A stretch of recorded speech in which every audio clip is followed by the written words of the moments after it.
오늘 함께 묵상할 성경 말씀은 열왕기상 18장 16절에서 46절 말씀입니다. 열왕기상 18장 16절에서 46절 말씀입니다. 오늘은 37절에서 40절 말씀을 읽겠습니다. 여호와여 내게 응답하옵소서, 내게 응답하옵소서. 이 백성에게 주 여호와는 하나님이신 것과 주는 그들의 마음을 되돌이키심을 알게 하옵소서 하매, 이에 여호와의 불이 내려서 번제물과 나무와 돌과 흙을 태우고 또 또랑의 물을 핥은지라. 모든 백성이 보고 엎드려 말하되 여호와 그는 하나님이시로다, 여호와 그는 하나님이시로다 하니, 엘리야가 그들에게 이르되 바알의 선지자들을 잡되 그들 중 하나도 도망하지 못하게 하라 하매 곧 잡은지라. 엘리야가 그들을 기손 시내로 내려다가 거기서 죽이니라. 아멘. 오늘 함께 묵상할 주제는 갈멜산입니다. 본문 열왕기상 18장은 엘리야의 사역 중 가장 유명한 사건입니다. 바로 갈멜산에서 바알 선지자 850명과의 대결 사건입니다. 아합을 불러낸 엘리야는 대결을 요청합니다. 19절 20절입니다. 그런즉 사람을 보내 온 이스라엘과 이세벨의 상에서 먹는 바알 선지자 450명과 아세라 선지자 400명을 갈멜산으로 모아 내게로 나아오게 하소서. 아합이 이에 이르되 이스라엘의 모든 자손에게로 사람을 보내 선지자들을 갈멜산으로 모으니라. 바알 선지자 450명과 아세라 선지자 400명, 도합 850명과의 대결을 벌립니다. 이 대결은 갈멜산에 제단을 쌓고 각자의 신에게 부르짖어 하늘에서 불이 내려와 재물을 태우면 승리하는 대결입니다. 아합도 이스라엘 백성도 바알과 아세라의 선지자들도 모두 동의하고 이 대결이 시작됩니다. 사실 목숨을 건 대결이었습니다. 먼저 바알 선지자들이 부르짖습니다. 26절과 29절입니다. 그들이 받은 송아지를 가져다가 잡고 아침부터 낮까지 바알의 이름을 불러 이르되 바알이여 우리에게 응답하소서 하나 아무 소리도 없고 아무 응답하는 자도 없으므로 그들이 그 쌓은 제단 주위에서 뛰놀더라. 29절입니다. 이같이 하여 정오가 지났고 그들이 미친 듯이 떠들어 저녁 소재 드릴 때까지 이르렀으나 아무 소리도 없고 응답하는 자나 돌아보는 자가 아무도 없더라. 아무 일도 일어나지 않습니다. 아침부터 저녁까지 말이죠. 다음 턴은 엘리야입니다. 엘리야는 백성들과 함께 무너진 제단을 쌓습니다. 바알 선지자들이 사용했던 것이 아닌 것 같습니다. 12개의 돌을 취했고요. 그것으로 여호와의 무너진 제단, 아마 옆에 방치되었던 어떤 다른 제단이었던 것 같습니다. 그리고 원래 그게 여호와의 제단이었고 우상의 제단은 별개였던 것 같습니다.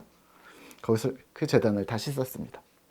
그리고 나무를 새롭게 벌려놓고 다시 소를 잡아 각을 뜹니다. 거기에 물을 4통씩 해서 3번을 12통을 붓습니다. 둘러싼 도랑에 물이 흥건해집니다. 그리고 기도합니다. 36절에서 38절입니다. 저녁 소재 드릴 때 이르러 선지자 엘리야가 나아가서 말하되 아브라함과 이삭과 이스라엘의 하나님 여호와여 주께서 이스라엘 중에서 하나님이신 것과 내가 주의 종인 것과 내가 주의 말씀대로 이 모든 일을 행하는 것을 오늘 알게 하옵소서. 여호와여 내게 응답하옵소서, 내게 응답하옵소서. 이 백성에게 주 여호와는 하나님이신 것과 주는 그들의 마음을 되돌이키심을 알게 하옵소서 하매, 이에 여호와의 불이 내려서 번제물과 나무와 돌과 흙을 태우고 또 또랑의 물을 핥은지라. 아멘. 여호와의 불이 임했고요. 재물을 모두 태워 승리합니다. 그리고 온 백성으로 바알과 아세라 선지자를 죽이게 합니다. 그리고 여기서 모든 사역이 끝난 듯 보이지만 이어지는 스토리가 있습니다. 비가 오는 겁니다. 방금 승리한 그 갈멜산에서 엘리야는 아합에게 말합니다. 올라가서 먹고 마십시오. 먹고 마시소서. 가뭄이 끝났으니 축하하라고 합니다. 그리고 자신은 산꼭대기에 올라가 엎드려 기도합니다. 그리고 마침내 비가 옵니다. 오늘 본문을 묵상하며 우리는 무엇을 기억해야 할까요? 이 갈멜산 사건에서는 나눌 이야기가 많지만 오늘은 왜 이 사건이 일어났는가? 사건의 초점이 어디에 있는가만 살펴보면 좋을 듯 합니다. 초점은 이스라엘입니다. 이스라엘 백성들입니다. 다시 한번 본문 18장을 자세히 보시면요. 엘리야가 아합을 찾아간 이유는 가뭄의 종료입니다. 비가 올 것이라는 소식을 전하기 위해서였습니다. 근데 갑자기 난데없이 대결을 합니다. 그것도 작게가 아니라 엄청 크게, 거의 몇천 명이 모였을지 모릅니다. 바알 선지자만 약 1000명이었잖아요.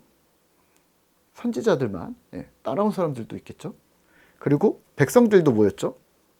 그러니까 대략 2, 3천 명이라고 하면 뭐 적게 잡아 아주 엄청난 장소에서 모였을 겁니다.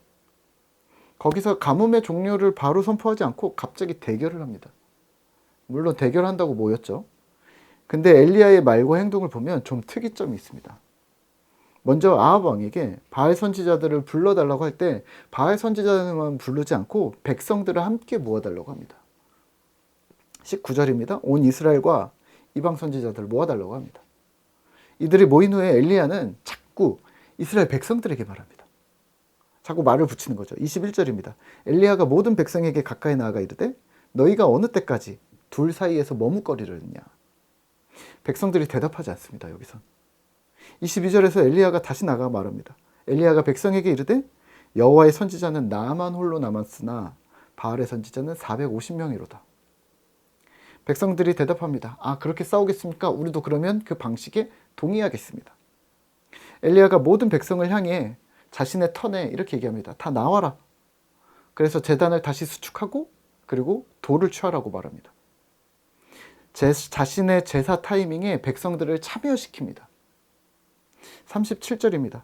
여호와여 내게 응답하소서 내게 응답하소서. 이 백성에게 주 여호와는 하나님이신 것과 주는 그들의 마음을 되돌이키심을 알게 하옵소서. 분명히 아무리 봐도 분명히 이 갈멜산 대결은 이스라엘 백성이 목적이었던 듯합니다. 기도의 내용을 봐도 그렇습니다.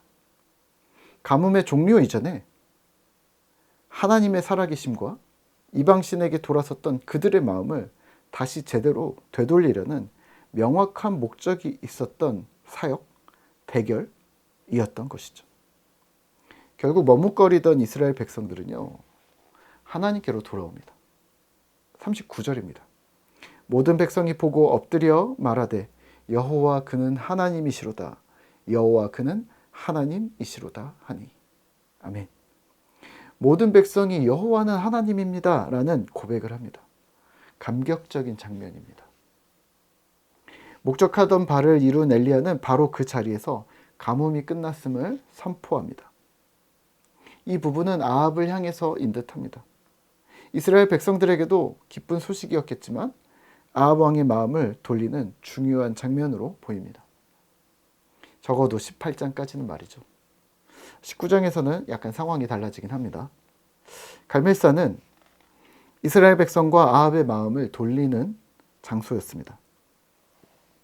단순히 하나님과 이방신이 싸워서 이겼다? 하나님이 힘이 세다?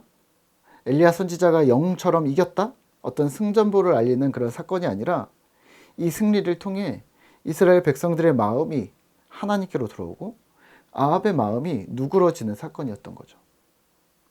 하나님의 사역은, 기적은 결국 회복이라는 사실을 기억하셔야 합니다.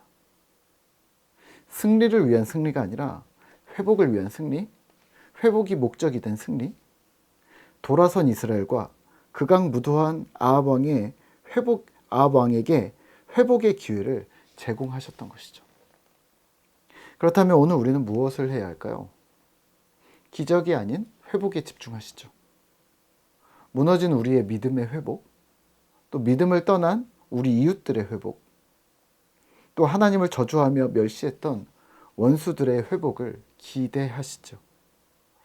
저는 며칠 전에 하나님을 떠나겠다고 공공연히 말하고 떠났던 지인이 다시 하나님을 향한 마음을 회복해 가고 있다는 모습을 엿볼 수가 있었습니다. 사실 그때 저는 이렇게 기도했었거든요. 언젠간 다시 돌아올 것이라고. 저는 믿습니다. 당신이 그렇게 해도 다시 돌아올 거라고 저는 믿습니다. 회복의 주님께서 어떤 철벽 인간도 하나님께로 돌아오게 하심을 기대하시면서 오늘 하루도 기쁨으로 기대하며 주님을 바라보시죠. 오늘도 우리는 주님을 기대하고 있습니다 라고 기도하실까요? 오늘도 샬롬입니다.